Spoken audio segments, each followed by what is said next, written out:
Most nights after work were the same little ritual.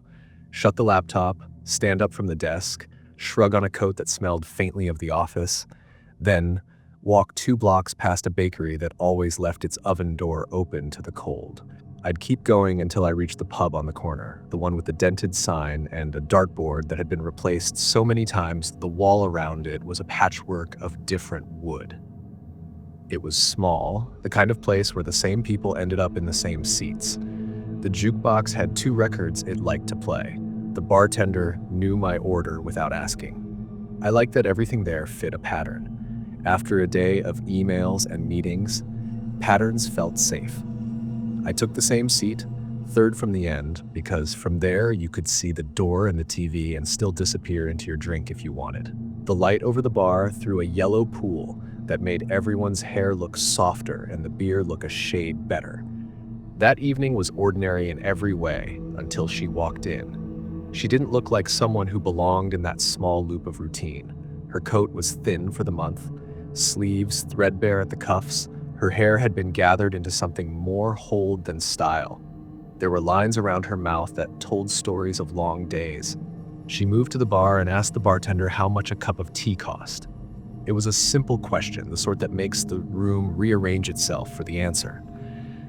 He told her, she checked her purse, and she said she didn't have enough. I told the bartender to put it on my tab. It happened with the same ease as ordering a second beer, half automatic, half habit. She turned toward me with an expression that looked like relief, said, "Thank you," and introduced herself as Martha. We traded a few sentences, where she'd been staying, where she'd come from. None of it stuck. I went home that night, ate a sandwich, watched the end of a game, and the exchange slipped toward the edges of my memory as a small, ordinary thing. A week later, I noticed her again. This time she was outside the pub when I arrived.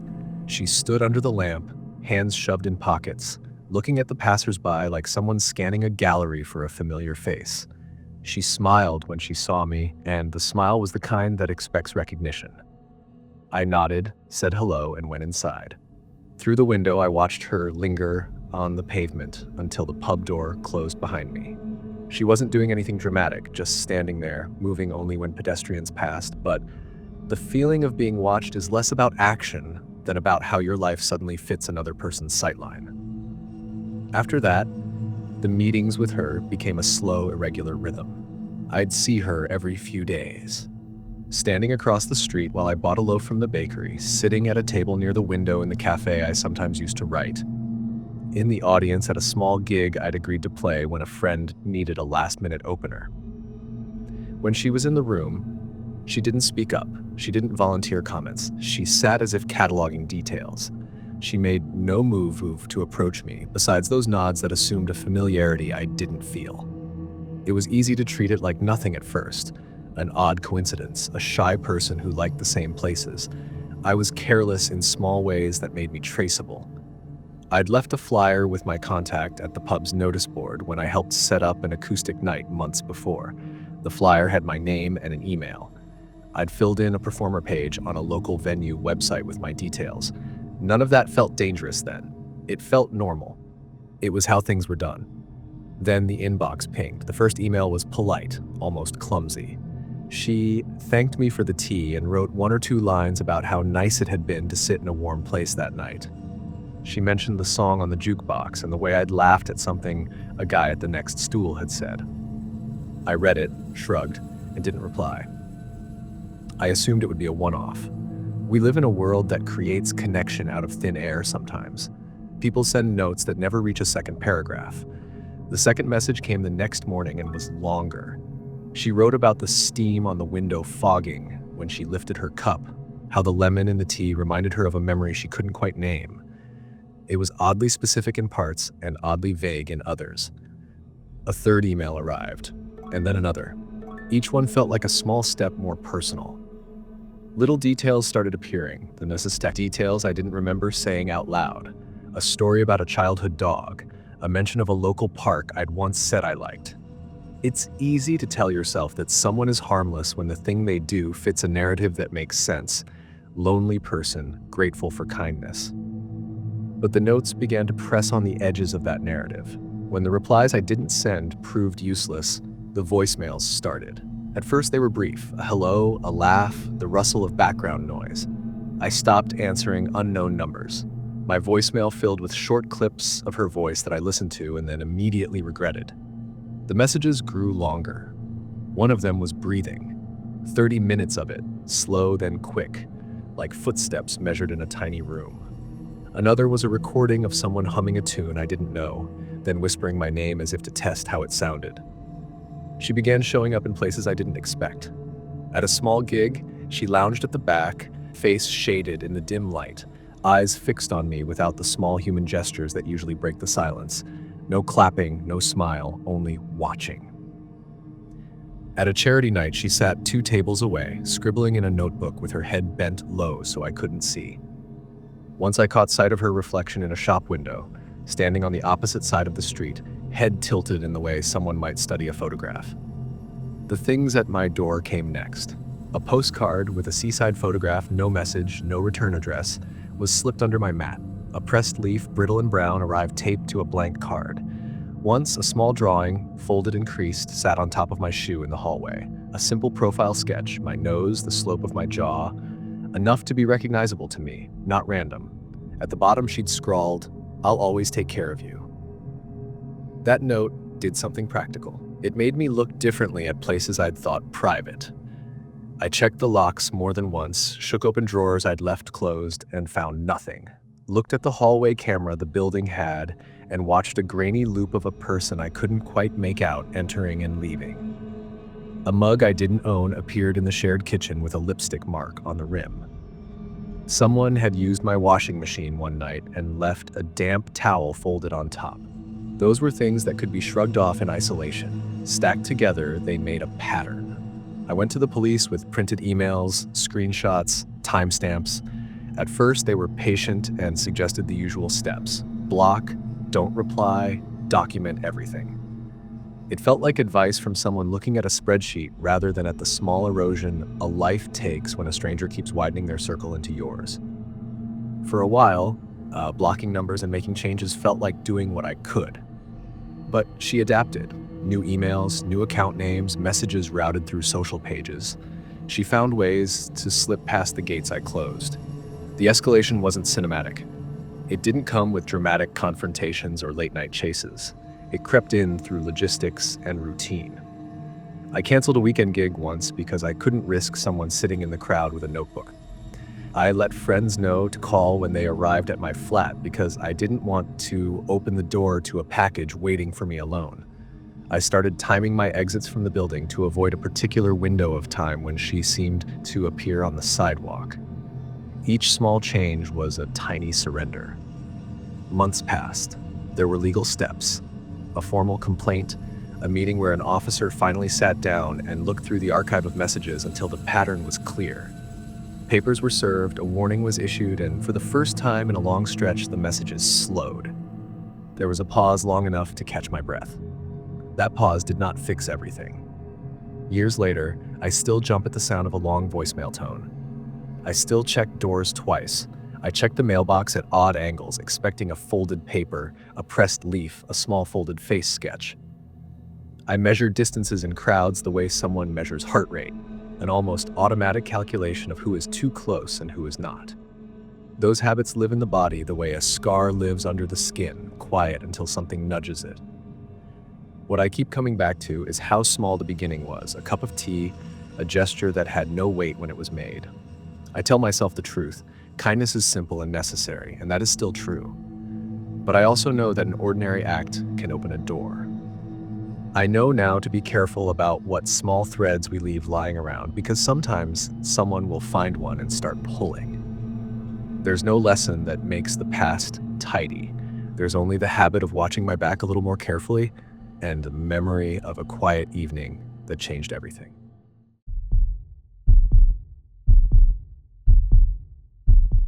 I used to love evening walks. There was never a reason to be afraid of them.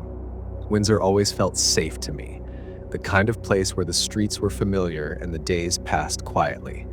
But now every step I take feels watched. I can't stroll down my street without wondering if someone is hiding just out of sight. And it all began with what seemed like the most harmless of encounters. It was a soft afternoon, sunlight filtering through the trees, my daughter walking beside me. Birds were chattering overhead, and the air carried that lazy warmth you only get in early spring. We were just walking, nothing unusual, when I noticed a man approaching us. He looked older, neatly dressed, polite in his manner. He spoke with an odd familiarity, as though he knew me, or maybe had met me before. His words carried the kind of confidence that makes you pause and search your memory. A film set? A press event? Somewhere fleeting? I couldn't place him, but he seemed harmless enough. By the end of the brief chat, he asked for my email, and I gave it. That tiny decision, one that felt meaningless at the time, would open the door to everything that came after. Weeks passed in silence before the first email arrived. Then another, and another. At first, they were almost laughably affectionate. I miss you. I love you. Let's have lunch. He wanted dinners, outings, a connection. They were persistent, but not frightening. Not yet. I ignored every message, thinking that silence would speak louder than words. I thought it would be enough, but silence has cracks. He slipped through every one of them. Months later, I found out he had told friends he was going to marry me. A declaration made without a single word from me. I never responded, but it didn't matter. His version of our reality was already rewriting itself. By late 2022, the tone of his pursuit had sharpened. He wasn't content to simply write anymore. I heard he'd tried to join the same health club I went to. The idea that he was deliberately trying to step into my daily routine unsettled me in a way I hadn't felt before. The emails grew more obsessive. He started calling me the perfect wife.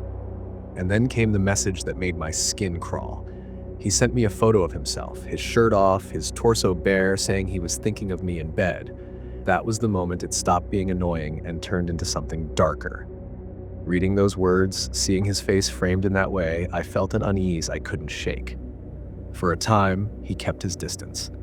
But then, in late 2023, the barrier I thought I still had between my home and his fixation collapsed. One evening, there was a knock at the door. When I looked outside, my blood ran cold. He was standing there, dressed in a dinner jacket as though we had planned a night out together. He told me he wanted to take me to a ball. My daughter answered the door and firmly told him to leave. He did, but the quiet it left behind wasn't relief. It was dread, because he wasn't gone. In December 2024, almost a year later, the encounters grew bolder, more invasive. One night, my daughter and I were watching television in the living room. A flicker of movement caught my eye through the lounge window. Someone was outside, watching us. At first, my daughter thought it might just be a neighbor passing by. She opened the door to check. And there he was. Phil, standing there, smiling, holding out an empty cigarette pack. He said it was for me. A gift. The way he presented it, casual, entitled, like he belonged at our doorstep, filled me with a disgust I can still feel when I think about it. That night, I turned to the CCTV cameras around my house, desperate to know how long he'd been outside. What I saw unsettled me more than his knock. The footage showed him standing there, loitering, almost performing for the cameras. He lifted a ring into view, holding it up to the lens. He mouthed words I couldn't hear, but didn't need to. He blew kisses. He gestured as though I were right there in front of him. He was talking to me through the camera, treating it like a bridge between us, and he stayed there, lingering, for minutes. It wasn't the first time. Just days later, on December 10th, he returned again. This time he left a wooden ring, another cigarette pack. The camera captured him again, whispering to no one visible, hands moving, kisses blown. Every action screamed the same deranged message. I love you. I own this space. I can stand at your door whenever I want. After that, every night became a prison. I couldn't sleep without listening for footsteps. The quietest knocks jolted me upright. Every creak of the house felt like him, edging closer. I started locking and relocking doors until my hands hurt. The sanctuary of my home was gone. My daughter tried to be brave, but I could see her fear. I could see the way she tensed every time the doorbell rang. I worried most for her. What if he came when I wasn't home? What if she was the one who had to face him? The police were called. They gave warnings. He was arrested. He was told to stay away. But every time, he returned in some form. An email, a sighting, a knock. Nothing seemed to dislodge him from the fantasy world he had built. He was later diagnosed with erotomania, a disorder where someone convinces themselves that another person, often a stranger, is secretly in love with them. It explained his behavior, but it didn't ease the fear, because knowing why he believed it didn't stop him from showing up. The breaking point came in December 2024. Twice, within 48 hours, he appeared at my home. The second time, I remember the sound of knocking, heavy, deliberate. I opened the door and there he stood again, his face filling the frame. A scream tore out of me before I could think. He turned and left, but this time I didn't hesitate. I called the police. That night, he was taken away. The court finally caught up with the reality of what was happening. He was arrested, then admitted to a mental health facility, and eventually remanded. The proceedings dragged on, but in September 2025, the judge handed down a restraining order. 15 years. 15 years where he cannot contact me, cannot approach me or my daughter, cannot come near the places we live or visit. It should have been a relief, and in some ways it was. But here's the truth no court can touch. The fear doesn't vanish with a signature. My nights are still uneasy. Every knock, every unknown number on my phone, every stranger lingering on my street makes me wonder if he's come back. The damage is done. My daughter and I live in a different Windsor now, one where the air feels heavier, where our home feels less like ours. What was once a simple walk under the trees shattered that life forever. And now I don't walk without feeling the weight of someone else's eyes, even if no one is there.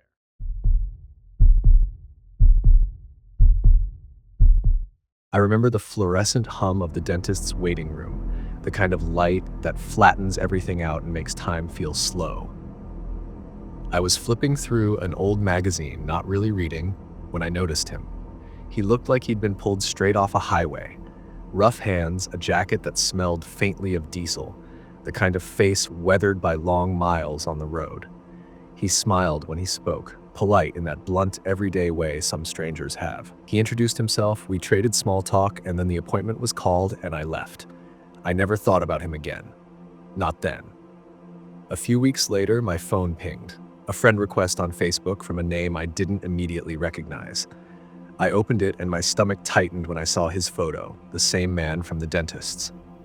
I closed the app and told myself it was nothing. I didn't accept. I didn't reply. I thought silence would be an end to it. Silence turned out to be an invitation. At first, the messages were small and oddly intimate. Good morning, hope your day went well. Little compliments that felt too familiar for someone I'd barely spoken to. I didn't reply. I hoped the thread would fray. Instead, it thickened. Flowers arrived at my workplace one day. No card, no note, just a bouquet with my name tucked in. People at the office asked who had sent them with that low curiosity strangers have about other people's quiet lives. I knew who had. My refusal to respond had done nothing to stop him. If anything, it fed him. The messages grew bolder. He commented on photos I posted, asked questions that suggested he was paying attention to more than I had given him.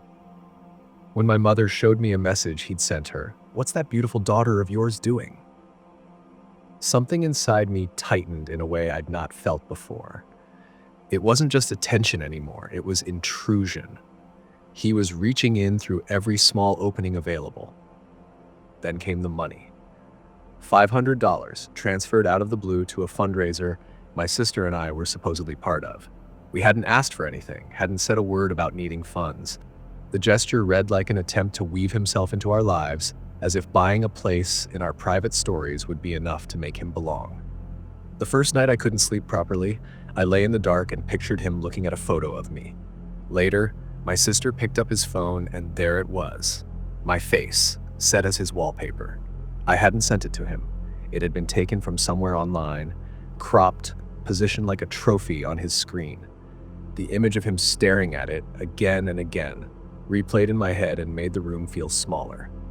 After that, I started noticing his truck. At first, I told myself it was coincidence, someone's vehicle passing by my street, and I tried to ignore it.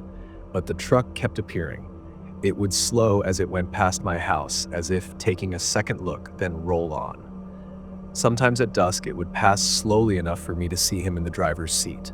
Sometimes it idled down the road late at night until the engine's low rumble blended with the house's quiet. I counted the passes 1 week, 5, maybe 6. That's not coincidence. That's following. He turned up where I lived with my horses, a place 3 towns over where I kept animals, and went when I needed silence. He turned up at my parents' house. He followed me on drives that should have been private routes I'd taken 100 times. Once, I changed course deliberately, took a random lane just to see if he would continue. He did. The truck hummed behind me like a persistent thought I couldn't shake. Every time I thought I might be safe, something happened to remind me I wasn't.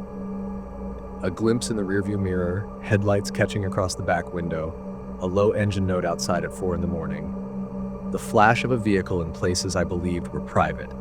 It felt as if my movements were being logged on a map I hadn't agreed to share. I found myself building patterns in my head, routes to take, times to avoid, windows to watch. The small, ordinary acts of leaving and returning home became exercises in strategy. I went to the police when it stopped being something I could carry alone. I sat in a cold precinct and told them everything: the messages, the flowers, the money, the way his truck seemed to know where I was. They took notes, asked dates and times, told me to keep records, and opened a file. Court came after that, statements and hearings and the official names for what I had been living through. Stalking, harassment, intimidation. In the courtroom, it felt surreal to hear the catalog of invasions read aloud so clinically. He admitted to it. He admitted to the messages, the gifts, the following. The sentence, 2 years probation, a restraining order that forced him physically away, 500 meters he could not cross, looked protective on paper. I remember that moment a little like someone handing me a bandage for a deep cut and telling me it would fix everything. In public, I was expected to feel relieved. In private, the relief was thin. You can give someone a distance on paper, and their presence will still live in your muscles, in the way you hold a steering wheel, in the way you check a garden at night. The diesel engine noise of a truck can split a room of quiet into 1,000 pricks of anxiety. I would be at a friend's house and a slow vehicle would pass the window and my heart would leap before I knew why. The restraining order didn't stop the memory of him. It only set a legal boundary that, if crossed, would let the law act. It didn't stop the counting, the checking, the double bolting of doors. Sometimes the things that terrify us are mundane. He didn't break down doors or leave threatening notes. He used small things, a bouquet, a bank transfer, a wallpaper on a phone, to stitch his way into my life. The slow accumulation of those small invasions became louder than any single dramatic act. That is what made it so corrosive. It was the way my private spaces were slowly repurposed to serve someone else's obsession. There were nights when my mind spun with what ifs. What if he'd been watching when I walked into a shop? What if my sister had opened the front door alone? I thought about the times my horses needed to be checked late and how exposed that made me feel. The fear wasn't just a constant companion, it became a lens. It changed ordinary decisions, routes home, whether to attend social gatherings alone, how visible I was online. I deleted accounts, tightened privacy settings, asked friends to screen calls. All sensible, all small defenses against an intrusion that had already rooted itself into the architecture of my days. I tried to teach myself not to flinch at every slow-moving truck. I tried to tell myself it was over, that the court's order and his admission meant an end. But habit is stubborn. Even months later, the sound of diesel idling would make me stand in the kitchen, listening until the noise moved away. Even now, a vehicle slowing outside can send a prickling heat up my spine. The case ended with legal language and a paper barrier, but the shape it left in my life is not something a judge can erase. It sits in the spaces where I used to be careless, walking in the dark, trusting strangers, assuming ordinariness. Trust is a slow thing to rebuild. I still check the locks before bed. I still watch the perimeter of the yard if I have to leave the horses late. I still feel a throb of caution every time a message from an unknown sender appears on my phone. People who haven't been followed tend to ask why someone didn't just block them or change their routine sooner. But it's never that simple. The behavior edges in. It feels rational in pieces, a gift, a question, a donation. It feels like kindness at first. Then the kindness turns possessive. That is the point where the ordinary becomes threatening. And when something that started with a polite smile in a dentist's waiting room becomes a pattern of surveillance, the only thing left to do is keep moving forward, keep making plans that include safety, and try, slowly, to let the sense of being watched loosen its hold. It began with a handshake, a name exchanged under fluorescent lights. It ended, in the legal sense, with a restraining order and probation. But the memory of him in the driver's seat, the way he set a photo of me on his phone like an offering, the diesel hum that once faded into the background of my town, all of it stays. The ordinary places carry echoes now. A waiting room, a driveway, a lane home. Each has the power to make me look twice and calculate where danger might be hiding. That's the new normal I live with. A life adjusted not by loud trauma, but by a series of small, invasive acts that eventually taught me to mistrust the everyday.